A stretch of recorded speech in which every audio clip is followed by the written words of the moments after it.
So here's your new response. You should speed up. Because the only reason why you want me to slow down is because you're not comfortable. Right? So I'm not making you comfortable, right? I'm a huge believer of what Nelson Mandela, Marianne Williamson, whoever takes credit for that, right, is you got to show your brilliance to the world, and if you're uncomfortable, it's because you're uncomfortable. The truth is you're brilliant too, so step up, don't step down. And the thing called quitting your job, it feels like you're jumping off a cliff. The truth is you're jumping off a curb. You just can't see it because you're not looking around, right? The opportunities the folks in the last panel were talking about, they're everywhere. Right? It's sort of like if you needed new tires, you're going to see tire stores everywhere, right? But if you don't know that you need something, you don't see anything. So if you're not looking to get out of your job, you won't see opportunities. If you're not looking to raise capital, you won't see any money around you. There's money everywhere for smart ideas. Everywhere. There's money in real estate, gas and oil, mining. I mean, my God, North Dakota is just packed with gas and oil opportunities. Insane. And some of you say, oh, but I can't leave California. Why? It's a broke state, for God's sakes. I lived here for a long time. I love it. I still have a house in Marin. I mean, I love Northern California specifically. But I live on State Line, Nevada. I moved 1 mile across to the... So how many of you feel like you have a lot of the puzzle pieces? Like you have a lot of parts of what I'm talking about. Like you have a lot of pieces that are right. How many of you feel like you are? Like you're making money, right? You see some opportunities, and again, I don't want you to quit your jobs until you're learning to make some money, but you see that there's a bigger opportunity, right? So I was at that place, right, 1999. Wasn't a millionaire yet, but I had all these little pieces. And what I realized is I had 9 months to get it all sorted out, or I might have to move home to Nebraska. That wasn't going to happen, right? So that's when those are the moments, right, where you say, I ought to get it together. So I called somebody 20 years my senior, and I said, I need, like, you've been telling me all these things to do, but I've been saying half of them and doing half of them.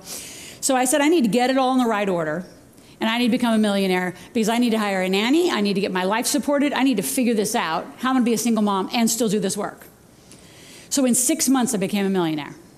So here's what I know. That's why I'm so good at it. Not only have I done it for myself, I've done it for a lot of other people. So I would bet that with all the puzzle pieces that you have, when they actually get in the right order, you create a masterpiece, isn't it? Right?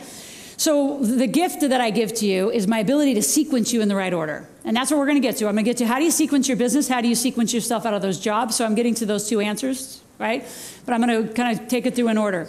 One of the other activities you need to do is I call a purge. You need to get rid of the negative people in your life. Like, not like something fun to say, but like no kidding. Right? And you say, well, what about my family members? Ignore them. No, I'm teasing. I love my Nebraska family. We have a lot of fun together. But we have rules that I created for me. We don't talk about money because they're not interested in it. And I'm right and they're wrong. So, right? And that's how you're going to be about your thing. So don't convince everybody to come on this journey with you. You just be brilliant at your thing with the people who support you. And don't convince people to come with you. So stop avoiding getting started.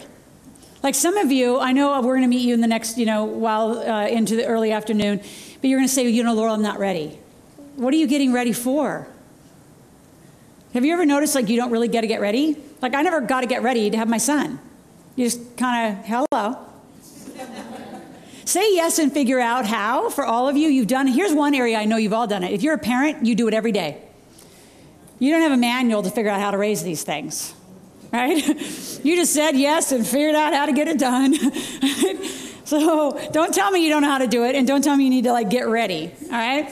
And then the big one is you better stop blaming. It's like I don't blame how I grew up. It was all cool. It was what it was. But I don't make excuses around it. I don't make excuses around I can't afford it. Because the new conversation isn't I can't afford it, right? Or I don't know how, or I need to wait. What's the new conversation? It's yes. It's when. It's now. I'll sort it out, right? So here's another thing. I want you to write this down because entrepreneurship is actually really simple in the way that I see it. And I teach people all over the world. And I've done every kind of market, every kind of business. There's not a business segment that I haven't been in. So here's what I want you thinking about it, is what problem do you solve? Right? So write this down, especially those of you that have jobs that need to quit, because this is what we got to come up with for you and help you solve it. What problem do you solve in other people's lives? And what need do you meet in other people's lives? Having a business isn't about you. It's about serving other people.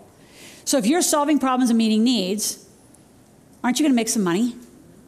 Always. Some of the biggest mistakes in entrepreneurship is you do what you love, you haven't tested the market, no one actually asked you to do it, no one cares, hence no one buys. Right?